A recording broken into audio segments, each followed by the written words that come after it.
Bonjour à tous, donc une petite vidéo pour faire un petit rappel sur les formules. Donc première formule ici bien sûr, donc on appelle la concentration massique qui est égale à la masse en grammes divisé par le volume en litres.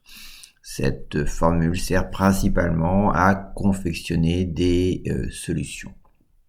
Deuxième formule, la concentration molaire, qui est presque identique à la précédente, sauf que c'est grand C qui est égal à petit n divisé par le volume, donc n qui étant le nombre de moles ou la quantité de matière divisé par le volume.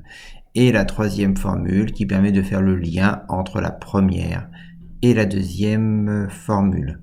Donc un petit exercice d'application. Donc ici vous avez une ampoule de chlorure de calcium avec des indications qui se trouvent dessus et on vous demande de déterminer la concentration en grammes par litre, c'est-à-dire la concentration massique. Alors vous l'avez, cette concentration massique sur l'ampoule, mais ça n'est pas l'unité souhaitée. Donc par exemple, je prends la première et je fais mon tableau de proportionnalité. Donc ici 0,746 grammes pour 10 millilitres. Et moi je la veux pour 1 litre, donc je transforme les 1 litre en 1000 millilitres. Voilà, produit en croix effectué, ce qui fait 0,746 fois 1000 divisé par 10, ce qui fait donc 74,6. Donc on note que la concentration massique est égale à 74,6 grammes par litre. On peut faire aussi exactement la même chose avec la petite indication qui se trouve en dessous. Donc je vous le fais très rapidement.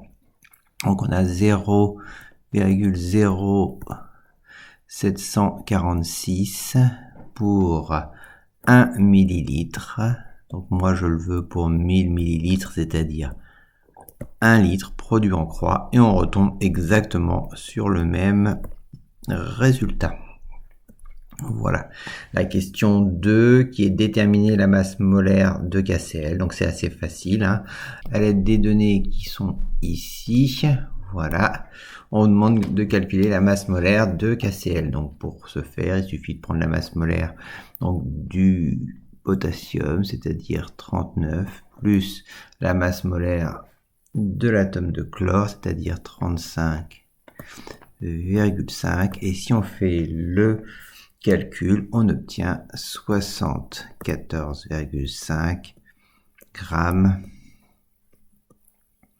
par mol. Alors, pourquoi il est important de faire ce calcul avant? Parce qu'en fait, pour passer de la concentration massique à la concentration molaire, on a besoin de la masse molaire. Voilà. Donc, on vous demande la concentration en mol par litre de la solution de KCl. Donc, petit c, c'est égal à N sur V, sauf que nous, on n'a pas N. Donc, on va d'abord calculer N, qui est égal à la masse sur la masse molaire. La masse molaire, on vient de la déterminer, donc c'est-à-dire 74,5.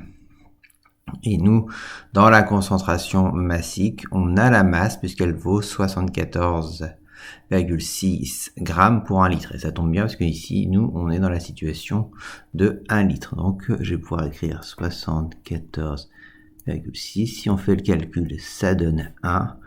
Donc, dans la solution, nous avons une mole. On termine avec petit c, donc une mole dans 1 litre. Donc ça fait tout simplement une solution de 1 mole par litre, qui est souvent appelée solution molaire. Voilà, bon courage à tous.